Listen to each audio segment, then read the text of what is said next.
Before we ride into this story, hit like and subscribe. Thank you. Jack Dusty McKenna grew up on a cattle station outside the Daly River, the kind of country where the horizon looks too far away to be real and the heat has a smell of its own. Sun-baked ironstone, eucalyptus oil, and dust that gets into your teeth and stays there. He was the kid who could find a stray heifer before the stockman had finished arguing about which way it went, not because he had better eyes, because he listened with his whole body. The old Aboriginal tracker who worked the station, everyone called him Uncle Warloo, taught Dusty the lessons no school ever wrote down. Don't look at the ground like you're searching for something you lost. Read it like it's telling you something it wants you to know. A broken blade of grass isn't a broken blade of grass, it's a sentence. A scuffed stone is punctuation. And smell is the headline. Wind talks first, Uncle Warloo would say, squatting beside a dry creek bed, palm open to the air like he could feel words moving through it. Before you see, before you hear, wind tells you. Dusty learned what fear smelled like on cattle drives when a bullock turned ugly and the men went quiet. He learned what blood smelled like before he ever saw it, metallic and sharp, a warning that something was wrong. He learned that water has a scent you can't explain to someone who's never been thirsty enough, cool and clean, like the air changes its mind and decides to forgive you. And he learned the rule that's stuck in his bones. The bush can smell you long before it can see you. None of that showed up on his enlistment forms when he joined the Australian Army in 1965. What showed up was 19 years old, good fitness, decent marks, country boy. They sent him through infantry training and then jungle training at Canungra, where the humidity felt like someone had wrapped a wet blanket around your lungs. They taught him fieldcraft, patrolling, contact drills, how to move like you belonged in the green. They taught him to respect the jungle the way you respect the sea, because it doesn't hate you, it just doesn't care if you live. By the time Dusty arrived in Vietnam, he was 21 and he already understood something that would take other men a lifetime. Survival isn't always about being the strongest. Sometimes it's about being the least noticeable. His unit, one of the Royal Australian Regiment battalions rotating through Phuoc Tuy Province, operated out of Nui Dat, a base that felt almost polite compared to what lay beyond it. Sandbags, wire, dust, the thump of distant artillery, helicopters beating the air into submission. The war had a soundtrack, but once you stepped into the jungle, the soundtrack changed. It became insects, breath, the occasional crack of a branch that made every spine tighten. Australians didn't do Vietnam the way Americans did, not because one side was braver or smarter, because the two armies came from different worlds. The Americans had helicopters for everything. They had fire bases where you could get a hot meal, take a shower, change into clean gear, write letters. Their patrols ran like clockwork, out for a few days, back in, reset, back out again. Their doctrine was built around mobility and firepower. Find the enemy, fix the enemy, smash the enemy. The Australians, shaped by Malaya and Borneo, and a cultural tolerance for discomfort that came from living on an unforgiving continent, ran longer patrols. Weeks, not days. Quiet movement, minimal signature, no unnecessary fires, no unnecessary noise. And most important, something Dusty understood the moment his boots hit Vietnamese mud, no unnecessary smell. On extended patrol, Australians didn't use soap. They didn't use deodorant. They didn't carry aftershave. They didn't brush their teeth with minty paste that announced itself like a flare. They didn't smoke when it mattered. They buried waste and covered it like they were trying to erase themselves. Within 3 days, you stank. Within a week, the stink became part of you. Sweat turned sour and then turned into something else. An earthy rot that wasn't clean, but also wasn't foreign anymore. Your uniform absorbed jungle water and never truly dried. Your skin tasted like salt and mildew. You became something the jungle could accept. Dusty didn't romanticize it. It was miserable, but it was useful. He learned just how useful the first time he went out on a combined operation with American troops. April 1967, Phuoc Tuy Province, a coordinated sweep. Australians moving one line, Americans moving parallel, a few hundred meters apart, sharing a radio net, sharing a map, sharing a war but not a method. Dusty was walking point for his patrol, senses stretched tight the way they always were when the bush went quiet in that particular way that meant it was listening back. The wind shifted. Dusty stopped so hard the man behind him nearly walked into his pack. It hit him like a wall. Soap, sharp and clean like a bathroom after a shower. Cigarette smoke, American cigarettes, sweet and chemical. Toothpaste, something floral, aftershave, or cologne. The kind you'd wear to a dance, not a jungle. And underneath it all, the strongest smell of all. Insect repellent, harsh and manufactured, like a factory had spilled itself into the trees. Dusty lifted his hand. The patrol froze. That hand signal wasn't for enemy. It was for something's wrong. The corporal eased up beside him. What is it? Dusty didn't take his eyes off the green ahead. They're close. The Yanks are east, the corporal whispered back. They're meant to be 300 meters over. I can smell them, Dusty said, as if that explained everything. For a moment, the corporal looked at him like he'd cracked. Then the corporal's nostrils flared, and his expression changed from disbelief to anger. Jesus, he breathed. 8 Australian soldiers stood in the jungle downwind from their allies and could smell them as if the Americans were in the same patrol, walking shoulder to shoulder. Dusty didn't need to say the next part out loud. If they could smell the Americans, the Viet Cong could smell them too, and the Viet Cong didn't need to be close supposed to do it. The enemy lived in that jungle. They knew every scent that belonged and every scent that didn't. If you brought Kansas City into the bush, you didn't just arrive. You announced yourself. Dusty had always known the wilderness can smell you first. What he hadn't realized until that moment was that an army could get men killed with hygiene. A month later, the lesson became blood. May 1967. Another combined movement, this time a link-up for reconnaissance on a suspected VC camp near the edges of the long high hills. The Australians were already deep into a long patrol cycle. Days of wet gear, cold rations, skin always crawling, the constant low-level fatigue that didn't break you but slowly sanded you down. They reached the rendezvous point early and settled into cover. The jungle held them like it held everything. Damp, green, indifferent. Dusty caught it first. Warm, bitter, unmistakable. Coffee. He blinked once, as if his brain was refusing to accept it. "Corporal," he hissed. The corporal crawled over. "What?" Dusty tilted his head toward the wind. "They're making coffee." The corporal stared. "What are you talking about?" Dusty didn't answer. He didn't have to. The smell grew stronger, rolling through the undergrowth like smoke.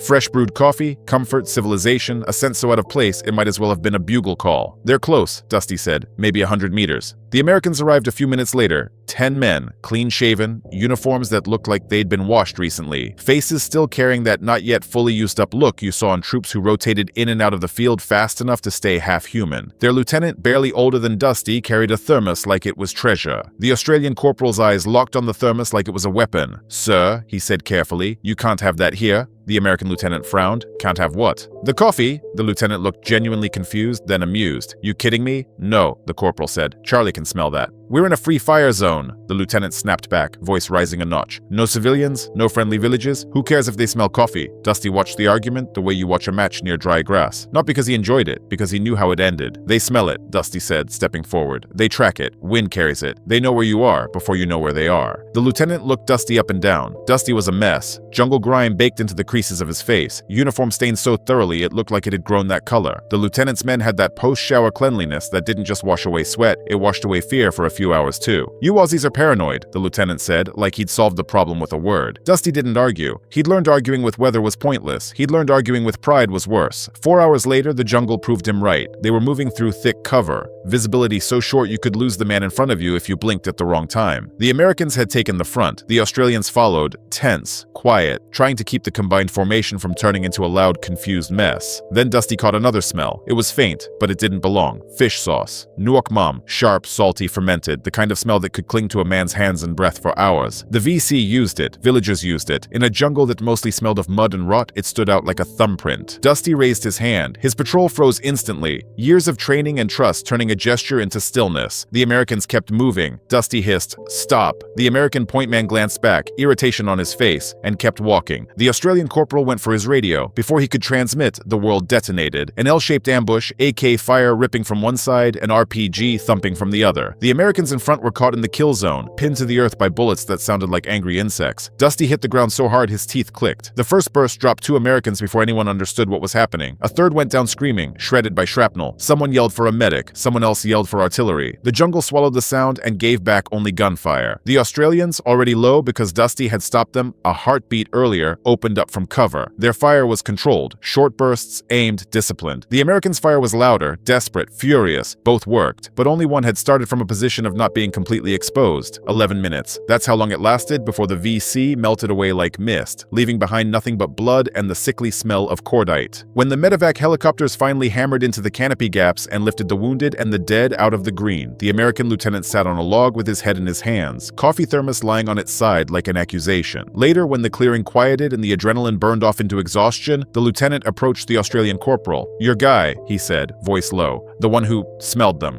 Dusty didn't look up from cleaning his rifle. "How did he know?" the lieutenant asked. "Fish sauce?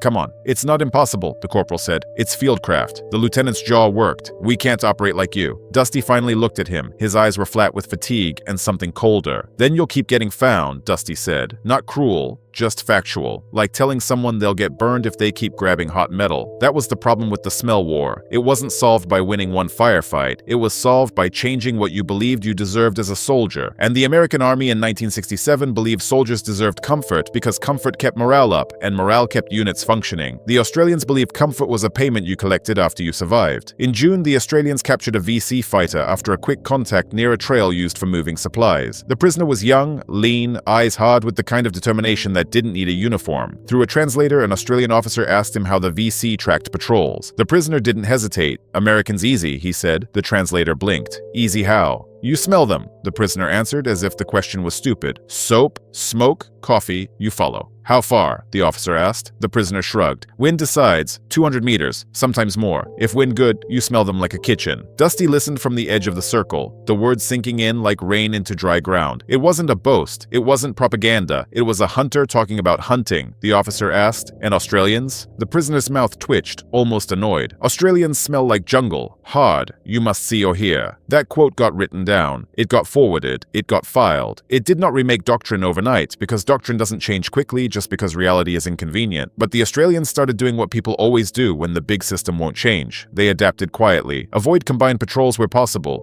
Keep distance when operating in parallel. Never assume American stealth. Never plan an ambush that depends on Americans being invisible. And then, in August 1967, the smell war reached even the men whose job was to be ghosts. An Australian SAS patrol, 4 men deep in thick country on a long reconnaissance, had been in the field long enough that their bodies had stopped feeling like bodies and started feeling like damp equipment. They were watching enemy movement, counting figures, marking trails, feeding intelligence back through careful bursts of radio. Dusty wasn't with SAS, but the story traveled fast among Australians because it made them furious. A US long-range patrol team was inserted a few kilometers away. Same mission, same goal, different habits. The Australians smelled them within hours. Soap, repellent, tobacco. The kind of scent cloud that drifted through trees and told anyone downwind, people are here. The SAS patrol leader broke radio silence, something you didn't do unless you had to, and requested extraction. Headquarters pushed back. Why? What's the threat? The answer was blunt. Because we can smell them. And if we can smell them, so can the NVA. And when the NVA comes looking for them, they'll find us too. Extraction was approved. The SAS got pulled out. The American team stayed. Within a day, they were in contact. 2 dead, more wounded. The Australians back at base didn't celebrate being right. They just added it to the growing pile of proof that comfort smells had a cost. Dusty carried the anger like a stone in his pocket, not because he hated Americans. Most of the Americans he met were brave, capable, generous in the way soldiers often are when they recognize the same tiredness in someone else's eyes. The anger came from watching preventable mistakes repeat because an institution couldn't imagine living without its small luxuries. The confrontation that finally forced it into the open happened in November 1967 during a village security operation. The Australians arrived first, moving quiet and tight through the huts, checking for weapons, caches, documents, anything that proved the VC were using the place as a node. Dusty's nose did what it always did. Read the air, cooking smoke, human sweat, chicken droppings, a hint of fear that grew stronger when you got close to certain houses. They found a weapons cache hidden beneath floorboards, AK's ammunition, medical supplies wrapped in oilcloth, no shots fired, no alarms raised. The village hadn't known they were coming. 30 minutes later, the Americans arrived. You could smell them before you saw them. Soap, cigarettes, the thick sweetness of aftershave. And this is what pushed Dusty over the edge. One young American private wearing actual cologne like he was trying to impress someone who wasn't there. Dusty walked right up to him.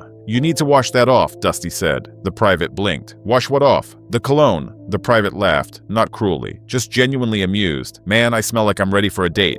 "You guys smell like you died in a swamp." Dusty didn't smile. "How long you been here?" 3 weeks. "I've been here nearly a year," Dusty said, "and I've been in the bush long enough to tell you the enemy can smell that from a long way off." A US sergeant stepped in, protective, annoyed. "We're not changing how we operate because you Aussies like being filthy." Dusty looked past him at the village, then back at the sergeant. "Your call," Dusty said, "but we're not walking point for a perfume shop." The Australian corporal backed him immediately. "We'll hold the perimeter. You can go in after." It went up the chain. Voices got sharp. Words like insubordination floated around. In the end, the compromise stood. Australians first, Americans after. Dusty watched what happened next like watching a demonstration.